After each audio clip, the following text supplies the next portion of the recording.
Hapa namuua Maniu. We. Hebu sikieni.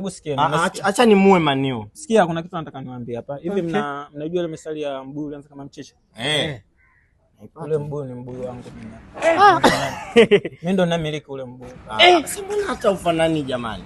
Ndio nipo hivyo na namiliki ule mbuyu na ndo na supply mimi ubuyu huko Dodoma, nauza jumla na rejareja. Na kwa sababu mbuyu ulianza kama mchicha, kwa hiyo pia ukitaka mchicha pia mimi nauza. Tunaweka inabidi tuwai mbuyu kabla.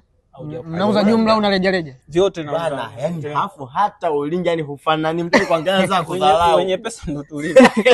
Kumbe ni mbuyu la kwako. Ni wangu. Hivi bwana, ushakusikiaga nani kwamba doa la kuku alimpati mwewe?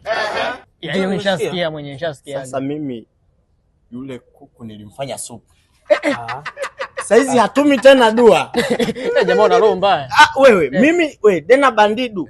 Sio hilo tu, ushasikiaga nani ile kwamba kuku mgeni akosi kamba mgoni. Imebaki kamba. Na nikwambia mnaweza msiamini. Kuku yuko wapi? Umefanya bana, ilifika Pasaka wakaja wageni tukajilia kama wapumbavu. Saizi kuna kamba tu pale.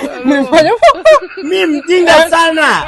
Kuniita hata Sasa wewe utaona kamba saizi tu. Roho mbaya. Achaneni na hiyo sasa. Na hiyo moja nakwambia nyani alioni kundule. Mnaijua hii? Nataka kusema wewe ndo nyanya. Huyu dogo kundule. Au wewe ndo unamziba nyani macho. So mimi. Wewe hiyo methali ni kubwa, sema nyie mmekomana nyie akina nani huyu? Sasa hiyo sasa ina kubwa gani? Hapo ni nyani na kundule. Au hapo kubwa kundule? Mimi sijui. Au ndio umelichukua kundule ndio maana nyani halioni? Au kundule lako lisiingiliwe? Au issue yako ya kundule ni private sana? Hapo tunachana na kundule. Wachane wewe na nani tena na kundule. Ondoka na kundule lako hapa. Mimi sipendai kumanga mtu. Wewe kundule nenda hivi basi.